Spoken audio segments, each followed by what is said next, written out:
Kia rana koto katoa, Nissan Boulevanaka, malo alale, talofa lava, warm Pacific greetings, and welcome to the joint RNZ Pacific PMN election debate focusing on our Pacific issues. We're joined by Labour's Carmel Sepuloni, Kia rana. ACT's Karen Chord, Nationals Whanote Agnes Lohene, Talofa lava. and Green Party's Tiano Toyono. Kia rana. Welcome everyone. We've got a lot to cover over the next 45 minutes, so let's get into it.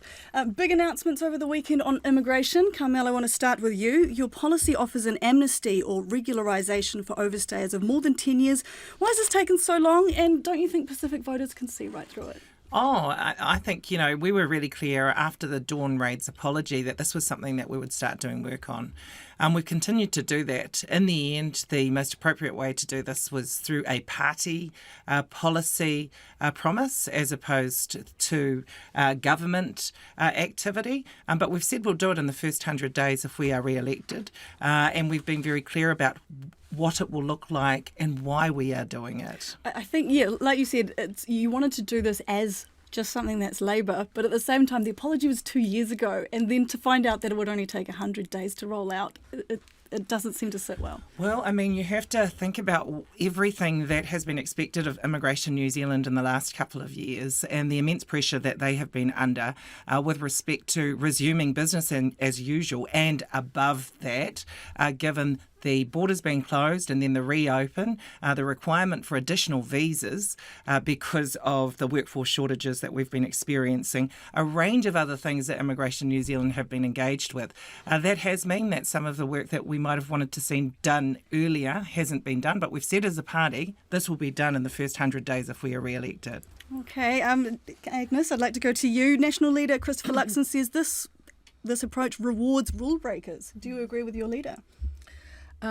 Yes, there is actually a point there, and I think, we all know people that have, they contact MPs in particular to have assistance in their process to residency, and it's hard, and we have to think about what it looks like for those who've gone through this process. And it may take a bit of time and a lot of work and anguish, and then to see, that now there could be an open channel if you've been here overstaying. I don't know more details on particular in terms of how many numbers we're looking at. But again, I think you raised the point about the apology was 2 years ago, and National absolutely agrees that what happened to our Pacific people in those days, and it was discrimination, was absolutely abhorrent. But we're now in 2023, and we have to look at how is this policy viewed for people that are working hard to go through the legal steps to become residents? Karen, I'll go to you on that. What's the ACT Party's stance on overstayers? Yeah, so we've got a similar stance. It's around rewarding people who have been actually breaking the law. And how is this fair to people who have gone through the proper processes to arrive here? I've known that in my own family, having people come here as refugees who have had to wait for a very long time to be accepted into this country. And then many who are coming here and waiting quite a long time to even know if they're going to be able to come here for a better life. So what are we telling those people? That if you break the rules, you're going to get rewarded for it. We just don't see this as being a very good idea. I just want to throw in here that I am an electorate MP and have been one for quite some time, and dealt with many cases where people have slipped into illegal migration status here, immigration status. Actually, a lot of the time, it's not necessarily through fault of their own. They've paid thousands of dollars, lots of them, to lawyers and advisors that haven't given them the best advice. There have been delays that through no fault of their own. The children, certainly, it's not their fault that they've ended up in this situation. And I've met young people who didn't even realise that they didn't have legal immigration status until their late teen years. And so I think we need to be really careful not to cast judgment on those that are here illegally, because certainly as an electorate MP, I've seen a lot of cases where people have tried to legitimise their status over and over again, but haven't been able to navigate the system successfully to be able to do that. Yeah, and I want to follow on from that to you, Tiana. I'll bring you in. Green Party says the announcement doesn't go far enough, saying migrant workers are only a job loss away from being an overstayer, which is what Carmel was saying. What's missing out of this? Well, that's exactly it. I mean, the Green Party supports an amnesty for overstayers for everyone, and I want to acknowledge the work of groups like the Migrant Workers Association and the Pacific Leadership Forum, who actually came to Parliament to tell the Parliament about getting a petition for an amnesty for overstayers, something that we support as well. Waiting for the election to announce this, I think when actually this could have been done a couple of years ago is something that's concerning for me as well. And also 10 years, why 10 years? What about people that are experiencing exploitation within 8 years or 5 years or 2 years or whatever? But I also agree with the point around that sometimes people fall out of their legal status out of no fault of their own. There is exploitation that is happening out there. Maybe your employer gets taken out by a climate-fueled event like we saw in Cyclone Gabrielle as well. So some of these visa conditions, the way that they are tied to single employers, can be incredibly punitive. Yeah, and I want to let you respond to that, Carmel, because this is a bit late in the game. You know, we are weeks out from the election, and Pacific people we know have a lower vote turnout rate and are usually less. There's quarter of Pacific voters who aren't registered to vote. So this does seem like a big carrot to dangle right now. Well, no, I think I've given the rationale for why it's taken so long for us to be able to make this announcement, but it's certainly a strong commitment. And it's one that we know we can deliver on. It's all good to be able to say we're going to put up an amnesty, but if you know that all of the kind of system measures and everything else are not in place, or you're not going to be able to deliver on that, then that's not sincere. So we know that we are able to do that.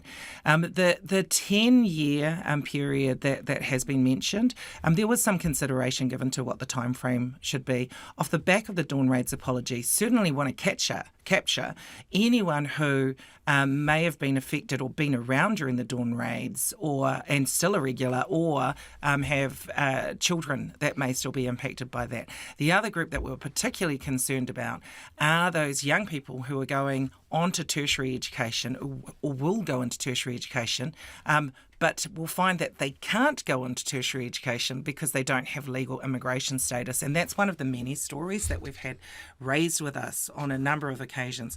I'll also add, with respect to our Pacific community, this is not the only policy that we have announced that we think will have benefits and will be of importance to our Pacific community. It is one of many. And we will get to that. But in 2000, an amnesty was offered. It was only taken up by a third of what were considered would be eligible to take it on.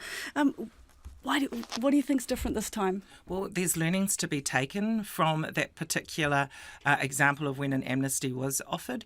I think some of the requirements in terms of paperwork that was expected of those who were trying to be covered by the amnesty were set at such a high bar that it meant that a whole lot of people were discounted. I heard, for instance, that boarding passes from when they first came over on flights were required. And so on top of that, there were still people too, I'll mention, that were too scared to come out because they didn't feel confident that they would meet the bar to be accepted for an amnesty, and therefore only half of those eligible were remained able to hidden. And so this is what's important for the time we do it next, so after the election, as we have said, is actually looking at the previous example and making sure that we don't put roadblocks unnecessarily in place that actually mean that a whole lot of people don't come forward to take up the opportunity to become regulated. Agnes, your response to that? I think the point that Carmel made earlier around children and children that are born here, I think definitely but then that speaks to what are other steps that could be taken with immigration to ensure that there is that compassionate side instead of just going to what can appear as an open amnesty. And then you've got people who could be here overstaying for 8 years or 9 years. And so you can see that there could be some perverse outcomes of thinking, well, you know, I've just got a few more years. And I just think it sends the wrong message for many people who are really working hard to go through the right channels in the queue to be citizens or to be residents here. Yeah, Tiana, I see you frowning there. Yeah, I mean, I see this within the trajectory of the Dawn Raids apology, and I think we were probably all there as well. I want to acknowledge the work that Opeto did in that space. But I saw that as just the beginning step. And we heard very clearly that the community wanted to have an amnesty for overstayers, and that came through in select committee reports and petitions and those sorts of things. And there is precedent for an amnesty for overstayers. So I don't know what the block is here for me, because we've done it before, right? And we also, I think, need to think about our immigration settings in terms of the relationship that we have with the Pacific. We are a Pacific nation and a family of Pacific nations as well, and those relationships are really important. We've got the 60 years celebration that we had with the Treaty of Friendship with Samoa as well, and all of those other types of relationships that we have. It is incredibly important, and I think an amnesty for overstayers is more than timely. It's late.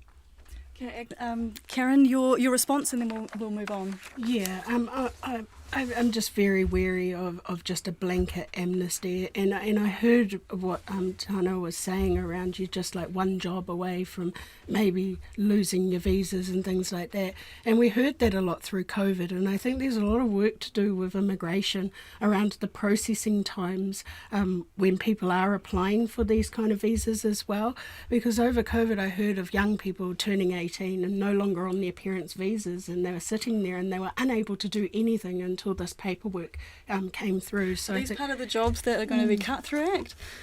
No, because we feel that there's work to do with immigration, and that's the way that we're looking at work visas at the moment is very complex and kind of hard for people to come in, and just having these pathways to come here through certain jobs. There were a lot of jobs that we could have offered people here, but they were excluded from that green list.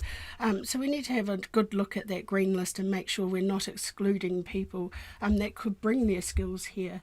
But the issue is around tying them to a certain employer, because that sets them up for exploitation if that employer is not taking care of them. And so we'd like to look around, making sure that, yep, we still have to have processes in place to make sure that that's an accredited employer, but not tying people to one employer, and allow that process to be a bit more flexible. Thank you, Karen. We will get on to RSC workers and their working conditions, but I want to go to health now. We know that the life expectancy for Pacific men is 5 years less than the national average. For women, it's almost 4 years. We're twice as likely to die from heart disease, got the highest obesity rates, 4 times more likely to have kidney failure. This is a terrible list. Agnes, I'll start with you. What will your policies do to address this? Right. Well, we've said that the health system in New Zealand is an absolute crisis. I don't think there's anyone that you will talk to who is, challenging trying to get in front of their GP, or when you're at the hospital, those wait list times have blown out as well. So right now in the system, we know that we're about 4,800 nurses short across the country.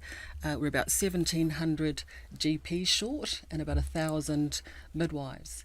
And that's the number one issue at the moment is health workforce. So we've got a policy to address that, to bring more doctors into the system through a third medical school and increasing numbers at the current medical schools, as well as attracting more nurses and midwives into the profession by offering to pay their student loan for the first 5 years if they stay here, and they'll be bonded to New Zealand. Because at the moment we've lost a lot of nurses to Australia and other countries, and that's for midwives as well. And there's also wanting to attract nurses into New Zealand, because actually worldwide is a shortage, and so there are other lucrative deals as well for nurses overseas. So we want them to come here, so we will make a visa process better for them, plus a relocation grant as well. So look, that's the number one thing we have to hit straight away. And as you said, the numbers are grim for Pacific, but we've got to have the health workforce here. Carmel, your response?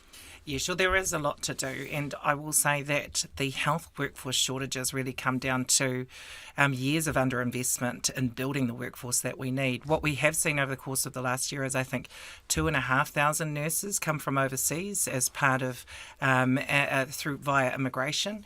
And also what we've seen since 2019 is around 1,000 health scholarships go to Pacific people.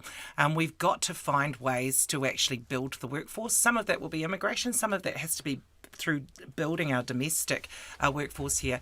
I also just want to add that I've had lots of contact with the health system in the last year, with my son breaking his leg. My dad was in there for a while. My husband's auntie, unfortunately, had a stroke and was in there. And I'm really proud of our health workers and the health system that we have access to here in Aotearoa. It certainly isn't perfect.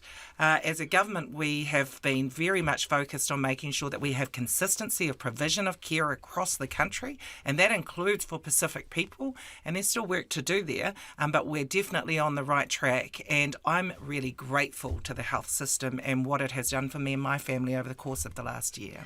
Yeah, and you talk about access, and Karen, I want to go to you because many Pacific people delay these vital medical appointments because of cost, transport, can't wait days or weeks to see a GP. How can we get them through the door? Yeah, and this is a problem I'm hearing all around the country, and especially up north. Just the lack of GPs up north. I mean, I think even the rest home up there lost their last GP, and they're having to drive people from Kaitaia down to Whangarei just for GP appointments. And I mean, we need to actually start investing in the frontline services, because the reason our emergency departments are so overloaded is because actually our frontline services have not been resourced as well as they could be. So we'd actually increase the funding by about 13% for GPs, and making sure that they actually got the resources they need. Would also enable like physician assistants to actually do some of the work and take the pressure off the GPs, the simple tasks that maybe a GP could pass on to those who are qualified enough to be making those decisions, just to help that process to ease the hospital services. Okay, and Tiana, what will the Green Party do?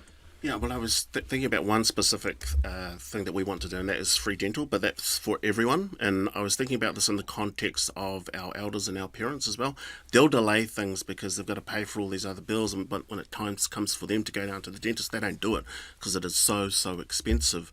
So we think it's important that we have free dental care for everyone, and I think this would help our Pasifika communities. Just a little bit also on the workforce issues as well. I think we agree with what the problem is. We need to improve working and pay conditions for all our frontline workers and support the amazing work that they're doing out there as well. But one of the things that we found with the People's Inquiry into Student Poverty, which Chloe Swarbrick led on our side, was that 2/3 of students experience hardship and poverty. So 2/3 of students. So why would you go to study to become a nurse or a health worker or a teacher or anything like that if you're going to be poor, right? So one of the other policies that we're bringing to this election is an income guarantee to make sure that if you're a student or a person that's just fallen out of work, you've got that money to be able to go to university, for example, as well. And we would fund all of that through a wealth tax. Yes, I was going to say, how are you going to pay for this? Because a wealth tax has been ruled out by Labour. What I would say is that it's up to the voters in terms of the mandate. The voters decide what we as politicians will negotiate or have our conversations on, and we'll find that out on October the 14th. And if there's a mandate for a conversation to be had around a wealth tax or a fairer tax system in general, we should have that conversation. It's up to you. It's up to you, voters. It's up to you, whānau. It is. Agnes, I want to go to you because we talk about these Pacific terrible rates in health. As much as it is to build the workforce, we're not getting the health outcomes that we want for our Pacific people and life expectancy and all the stats. I know that health spokesperson Shane Reti has said he doesn't agree with race-based funding. How can you not see the need for Pacific people? Well, we don't agree with race-based funding because we agree it should be on need. And typically, as you've said, Pasifika will be up there in terms of need. So that's how we address it. I think, when you start wanting to tag health dollars on your race, it's actually not going to give you the results you want. You actually want to have the people that are the most need, and if Pacific and Māori tend to be there, they are there. We already know, yes, they have the most need. Yep. And so we stand on that it should be given on need.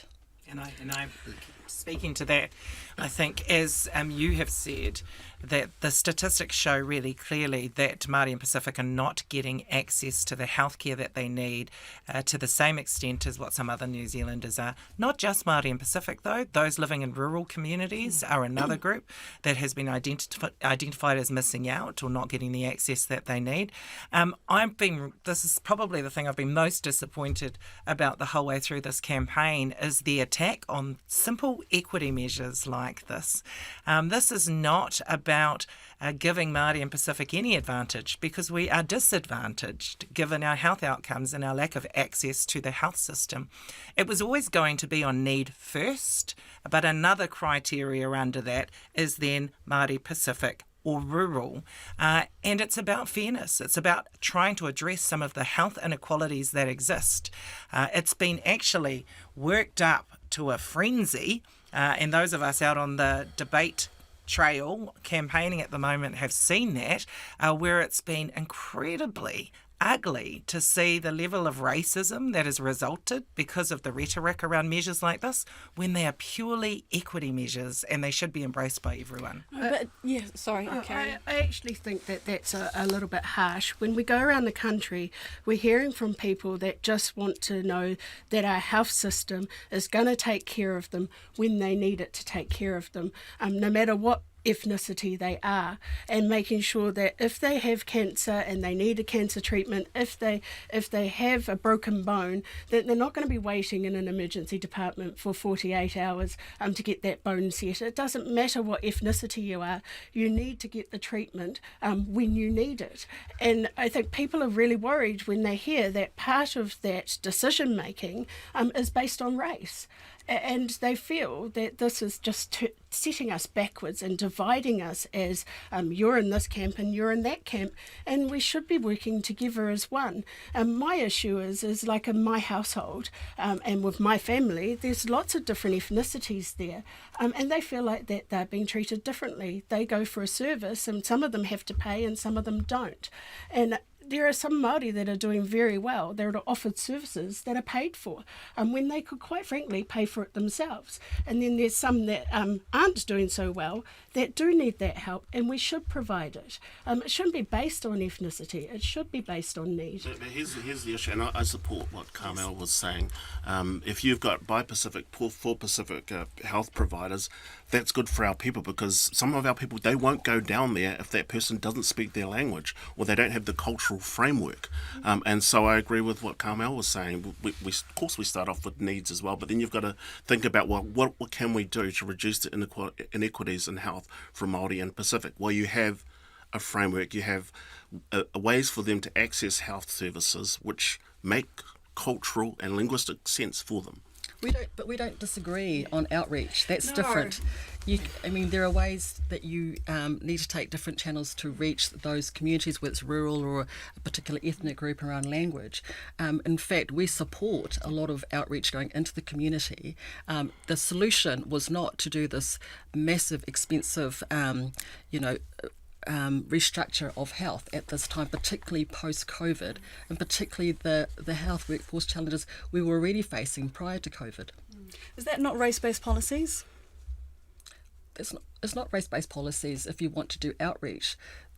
It's still based on need, but outreach doesn't mean that it is race-based. It's reaching different communities, which includes rural, which includes other people. Okay, there's so much we could say on this, and I know if you just went to the waiting room at Middlemore, you would see the ethnicity of the people sitting there, and many would argue that there needs to be... Not even just at Middlemore. Not just, you're right, not just at Middlemore, but we do need to keep moving. Yeah. But one of the drivers of poor health is housing. So 40% of our Pacific children live in overcrowded homes. 1 in 10 Pacific children live in damp and mouldy homes. They're 80 more times more likely to develop acute rheumatic fever, which can lead to heart disease and death. Former Prime Minister Jacinda Ardern called this a national shame. Karen, I'll go to you. How are you going to improve our houses for Pacific children? Yeah, I think we need to improve our houses for everybody, to be quite frank. I think there's many people struggling within the communities, and I see what great jobs that like actual community organisations are doing within their individual communities. They know their communities, they understand them, and whether that be Māori, Pasifika, Shouldn't or we give any them the other money community. to do that? I think if we can devolve back to community organisations and NGOs, I just think there just needs to be a little bit more accountability of where that money's going and making sure we're getting measurable outcomes at the end of the day, because this is real people's lives that we're dealing with, and it's not about putting more money into something, it's about making sure that that money is actually accomplishing something, and there's many organisations that do a fantastic job at that, but I think the real issue is around actually the red tape that it takes to build a home. And you talk to some community organisations and they may have the funding, they may be able to actually build those homes, but the actually getting the consent process and going through all that rigmarole can actually take longer than building the homes. So we need to make sure that we're actually bringing the cost of building down too.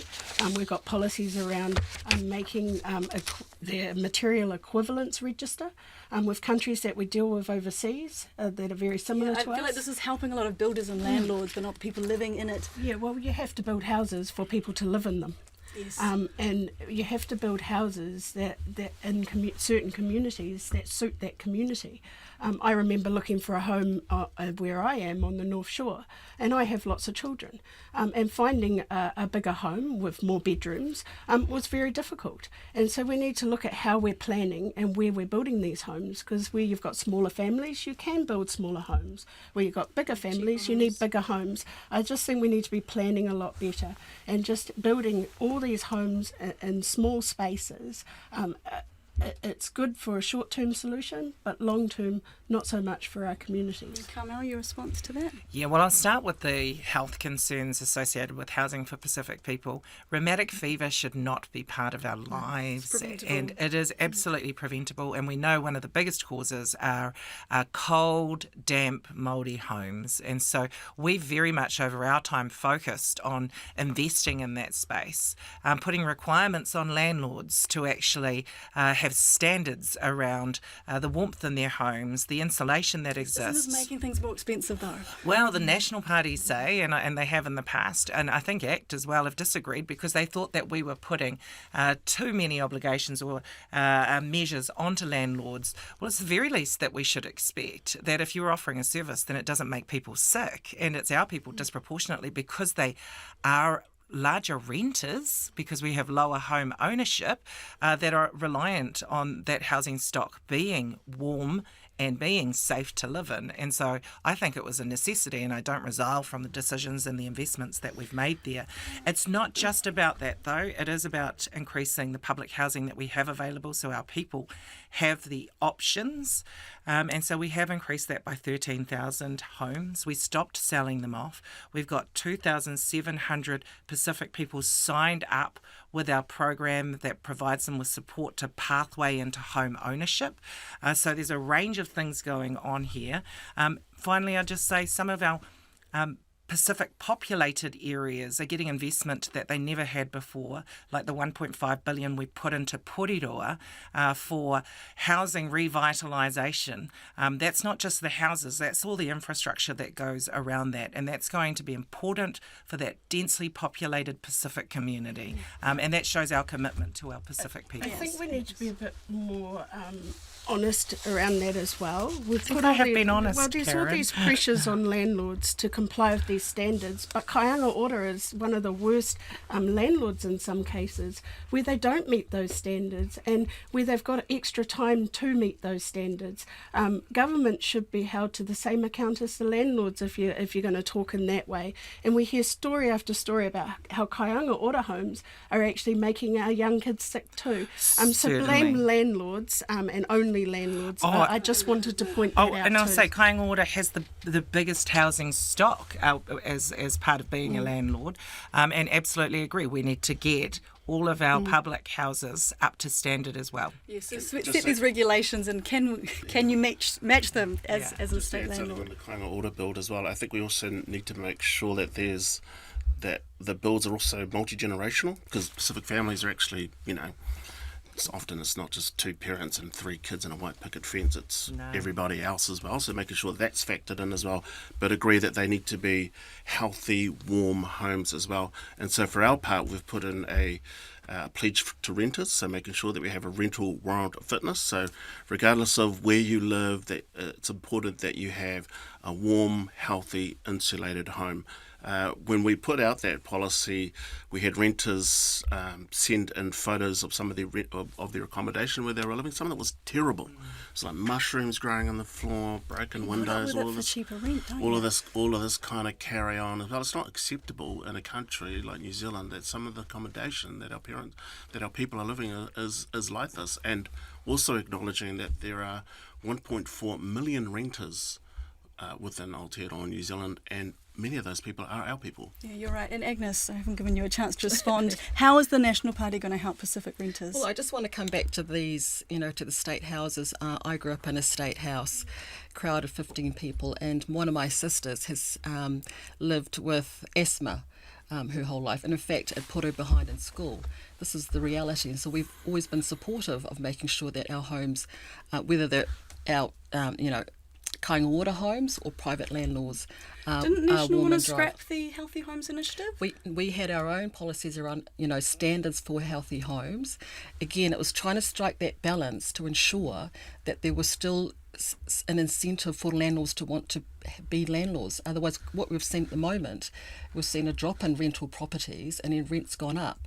But there's been other layers of red tape and costs put on landlords that have absolutely driven rents up, and rents have gone up $180 per week under this government. And that's reality. So when we look at housing, we've got to look at housing across the continuum from, unfortunately, we still need social housing, emergency housing. We've got 500 people living in cars at the moment.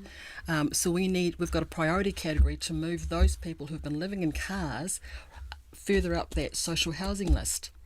We Which cannot we have, need. we We need cannot more of. need social housing.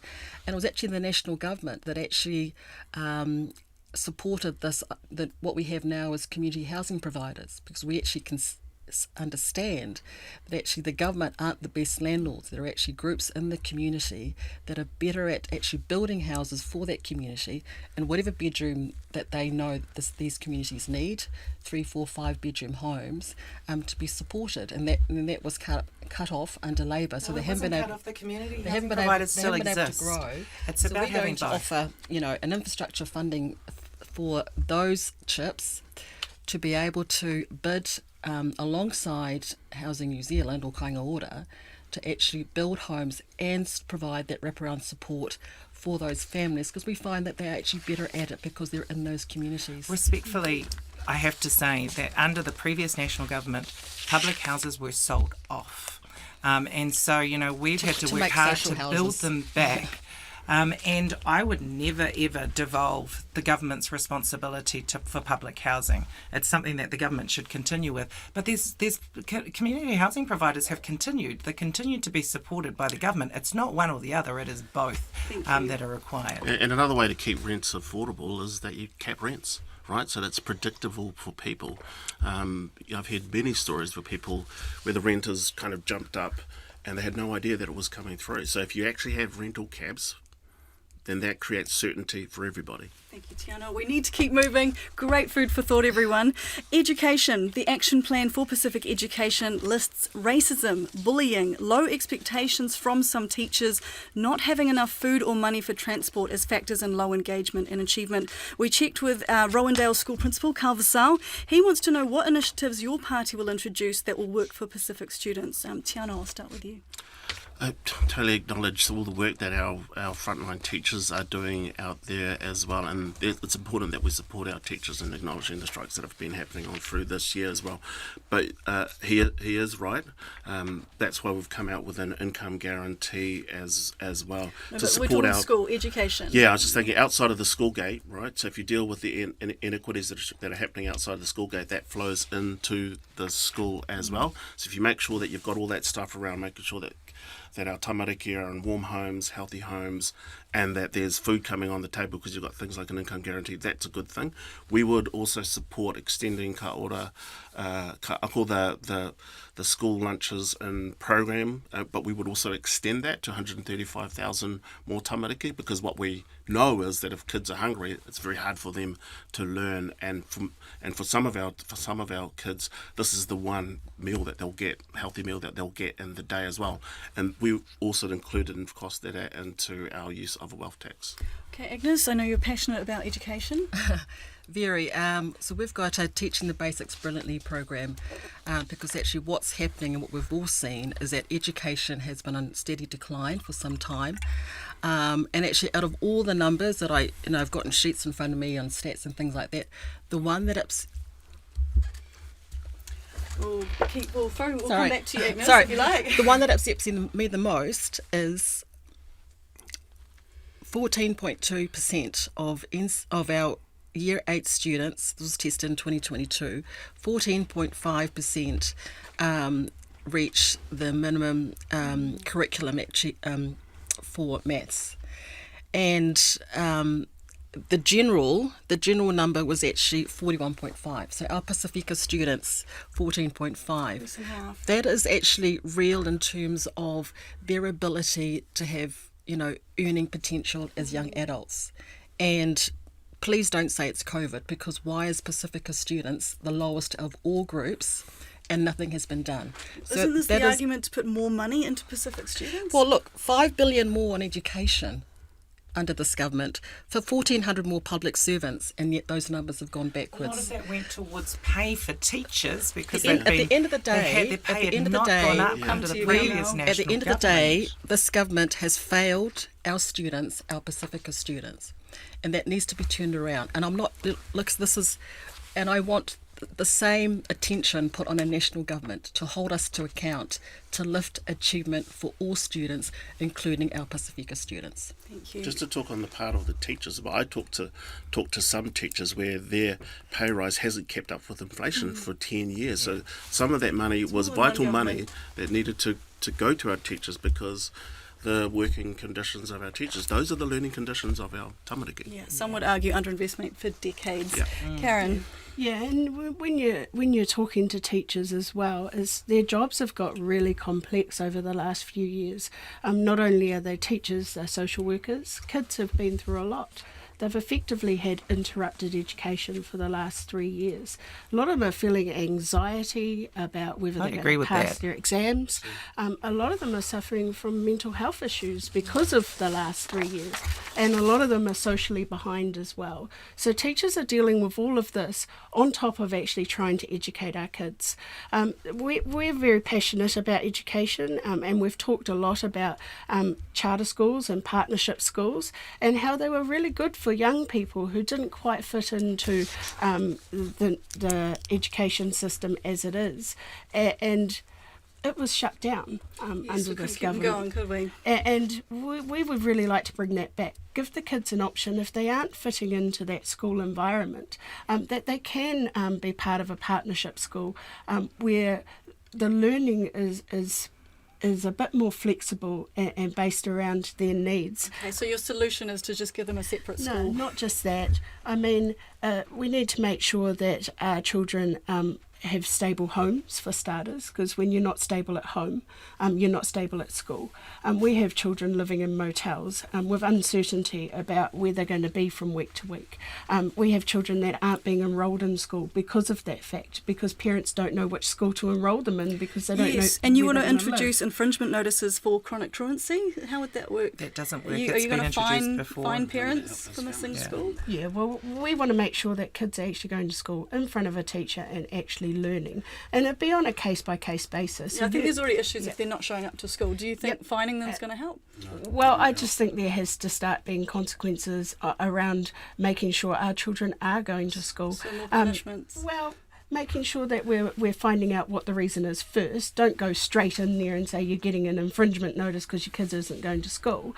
I mean, you need to make sure that that we know the reasons first, and if it's chronic truancy, where there's actually where help's been offered and the children still aren't showing up to school, then there has to be consequences for that. Carmel, I'll move on to you. Yeah, I will say that policy is one that has been in place before. So under the previous national government, they increased the infringement fees. $30 a day. Yeah, well, I think it was like over $1,000 if you were chronically truant for parents. It was.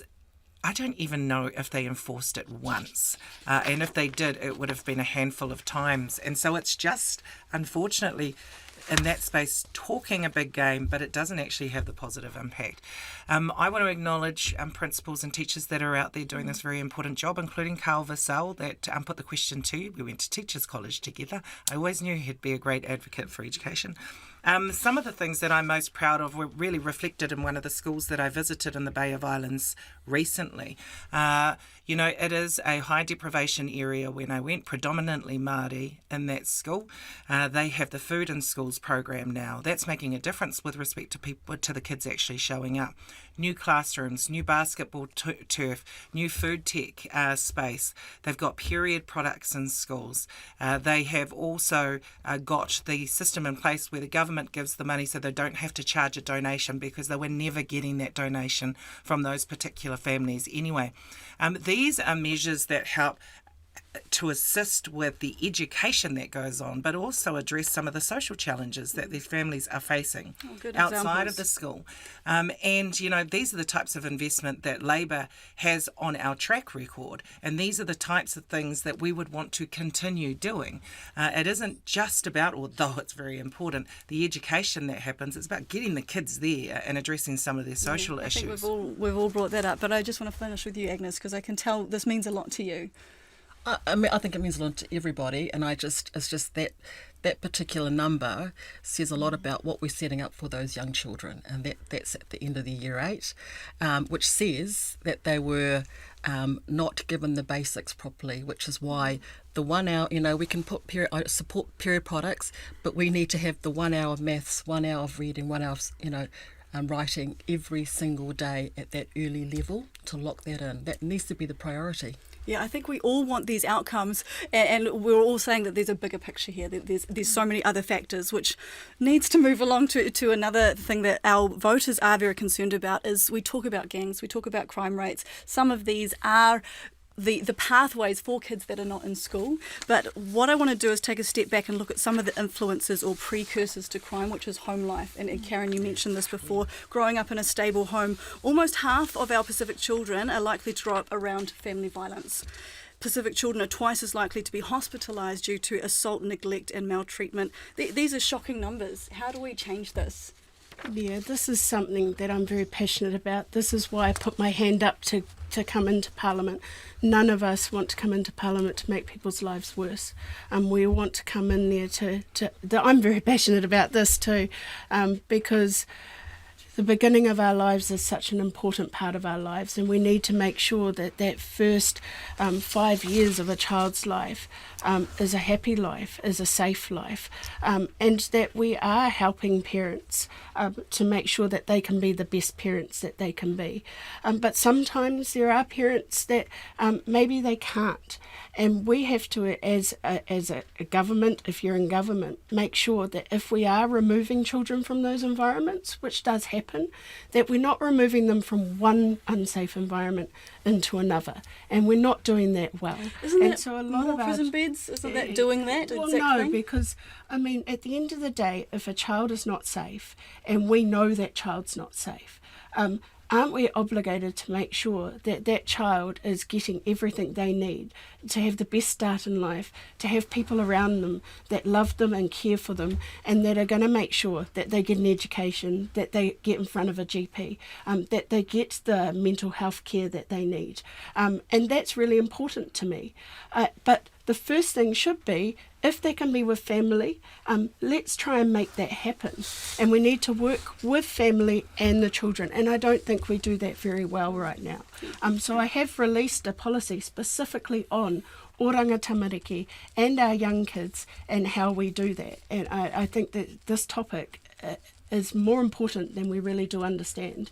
We've got another generation that's going to be failed if we don't fix that. Yeah, Carmel, I want to give you the chance to respond because you have been the Minister of Social Development and you work with many of these factors. Yeah.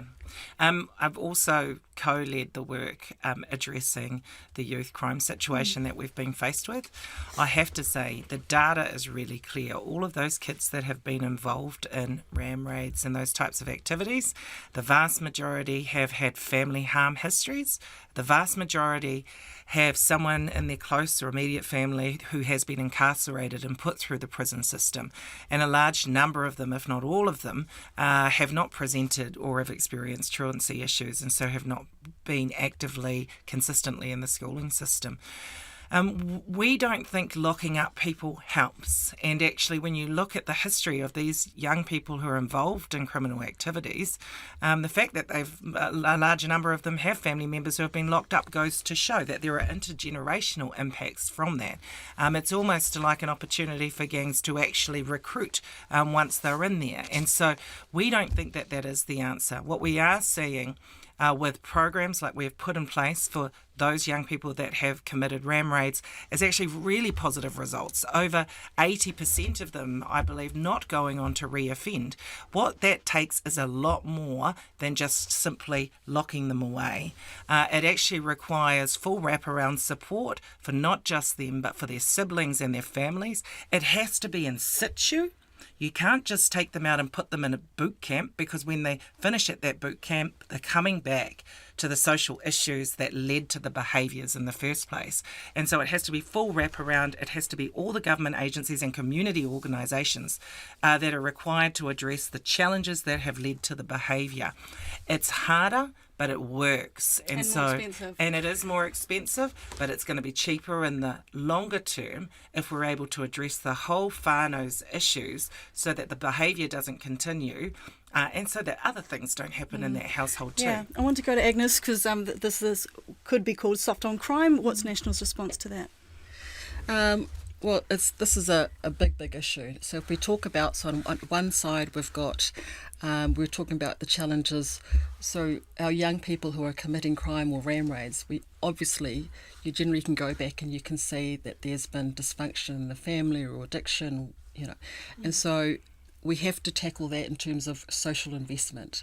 And in the last, we don't have it out now, but in our last campaign in 2020, we had a policy around first 1,000 days, critical time to support mums, dads and babies, and to pick up any issues there where they could have extra support so that child doesn't get to 10, decides they don't want to go to school, and then sees a pathway into an adventure in a car into a dairy.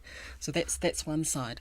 At the other end, we absolutely, those young people, we have to try and change their life around. And so if you're soft on them, what they see is they can continue in that.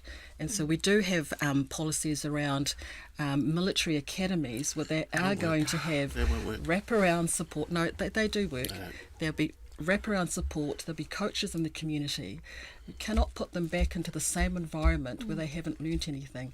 You're not giving that 10-year-old, 12-year-old a chance to change their life around. It actually has an 80% fail rate, those types of boot camps. No, that's incorrect. Yeah, but anyway... I'll leave it to Tiana to respond so we've to got, that one. We've got to...